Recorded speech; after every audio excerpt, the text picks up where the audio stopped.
The Ferryman is a British-released psychological horror directed by Elliot Maguire. Yes, at the start of the film we meet a young girl called Mara. We can see that she's obviously suffered a loss recently. It appears to be her mother. We see her living the same day over and over again. Basically, she gets up and makes a cup of tea and then watches old home movies of her and her mum when she was a kid. Shortly after that, we see her attempt suicide, but she fails and wakes up in hospital. And from then on, she's stalked by a strange figure, shadowy figure, and people around her start to die in mysterious ways. Yeah, she doesn't know whether she's going mad or something really is out to get her.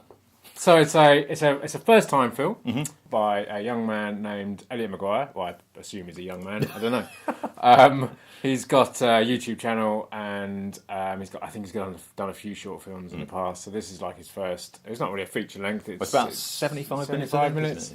Yeah, so I'd never heard of it before, and I think you've been following him on Twitter. Well, somebody reposted it on Twitter, and I think I saw the trailer. I thought it looked quite interesting. We don't really do reviews, but occasionally we do. We have done the odd review, and thought it would be quite nice, as we're British, to look at a film by an upcoming young British filmmaker.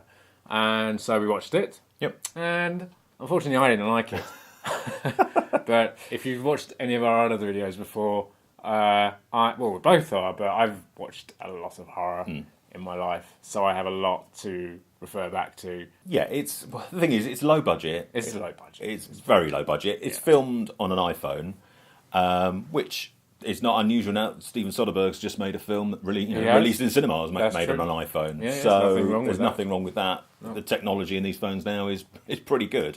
So it is what it is. I went in expecting, a low-budget independent film with maybe not the best acting or the greatest effects or anything like that, and that's kind of what you get. It's I think the main girl Mara, who's played by Nicola Hoult, I thought she was really good. She surprised me how good she was for such a low-budget feature. And we also meet her father, her estranged father, who she hasn't seen since. Well, I don't think she even remembers him because he left when she was a child.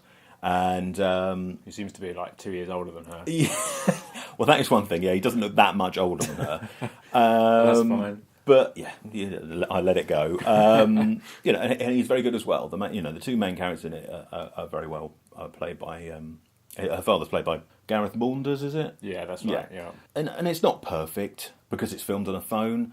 The sound isn't great all the time. Some of the conversations you've got to turn it up to hear what's really being said. Sometimes you think shots could be set up better, and obviously it's just filmed in people's houses, I would assume, for the most part. And you think maybe some washing up could have been moved out of the way or something like that. And there's quite an atmospheric shot when Mara's sat in the doorway of her house, and the camera's slowly pulling back, and then you see the reflection of a car in the window, which totally took me out of that, quite well shot, well framed image.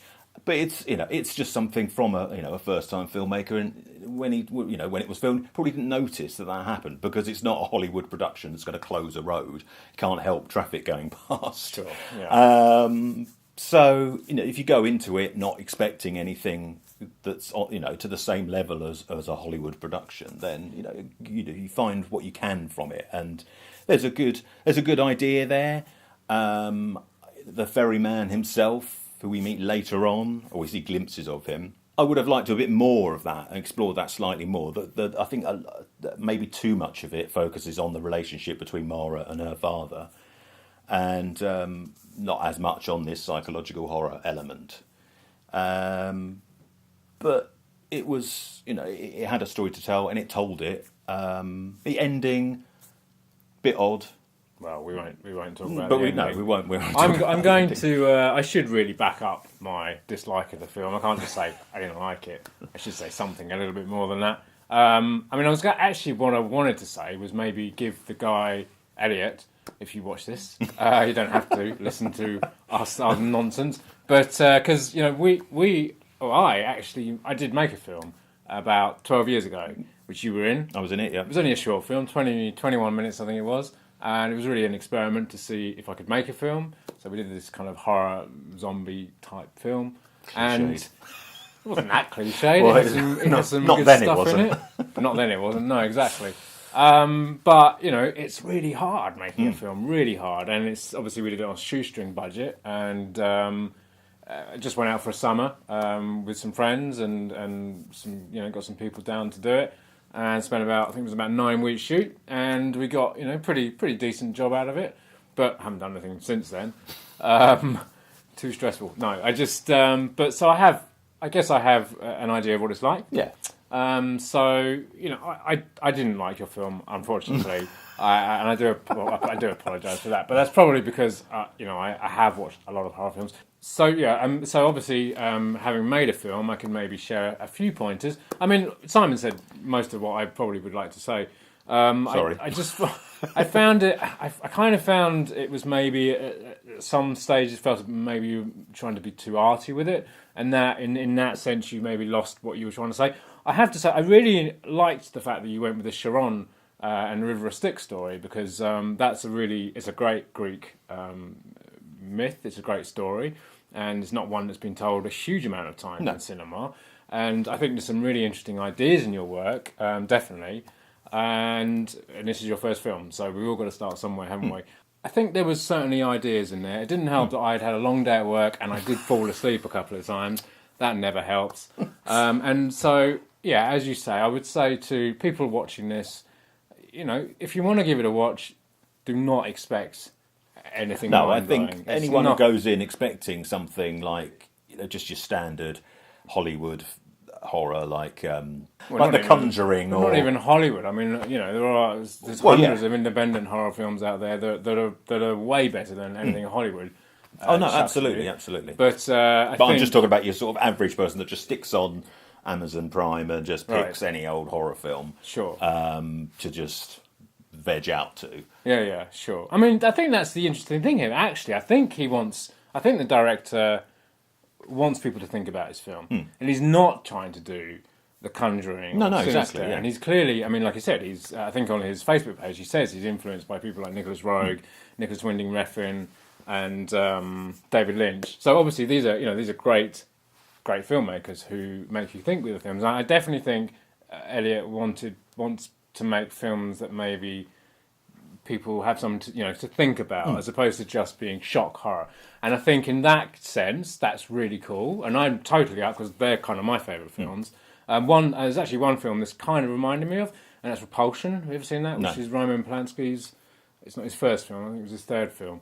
And also The Tenant, also by Polanski. I don't know if you've seen those films. I'm talking to Elliot. If you haven't, you should check those films out because I actually felt your film was closer to those than any of the other directors you'd mentioned, especially Repulsion. Although both those films are about a kind of a woman. There's a woman kind of losing her mind within those ideas. So yeah, I think there's definitely ideas in there, and I would say definitely go on and do some other ones. Don't do zombies, please.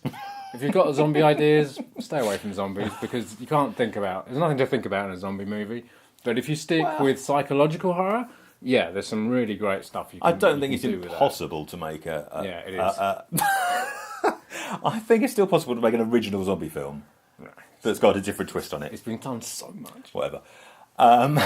Anyway, you mentioned some films that was like, I'll pick one from my lowbrow experience. All right. And it made me think of Final Destination. Okay. It's a cracking film. It is a good film. And because obviously that has the theme of people cheating death and then being stalked by...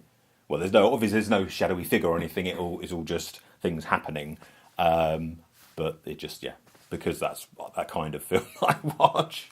That's what it made me think of. So if you like Final Destination, you're looking for something a bit more arty on similar theme, then it might be right up your street. We both say, recommend, check this one out. Obviously, let Elliot, because he's on YouTube, he's on Twitter as well. Yeah. Let him know what you think, and I think that's how a new filmmaker can progress and can grow into being a good filmmaker is by testing out the waters, trying out new things, and I say good luck to the guy. Yeah, definitely. I'm interested to see what he does next. Definitely. Yeah, definitely. If you do want to watch it, as we mentioned, it's on Vimeo. It is, and you can rent it or buy it. It's on Amazon Prime. And it's on Amazon Prime. So if you've got Amazon Prime, we've got you for free. Which is how I watched it. Yeah, that's me too. But if I didn't, I think it was 99p to rent it. So I was going to rent it to watch it, but then it appeared on Amazon. So I thought, free. Great, excellent, great. Well, so that was the Ferryman. And if you enjoyed this video, then give us a comment. We'd like to know what you thought of the film. Yep. Go and check it out. If you go and check it out, and we'd love to hear what you think about it. I'm sure Elliot would love to know what you think about it as well. So go and check him out on Twitter and his YouTube channel. And if you've got any advice for him or whatever, just go and speak to him, because I haven't spoken to him personally, but he sounds like a decent fellow. Do that, and Obviously, subscribe to our channel. I'll do that as well. Yeah, And hit the like button. Yeah. And check us out on Twitter and Facebook and all that wonderful stuff. Yeah, do that, and then we'll be back soon for another video. Mm-hmm.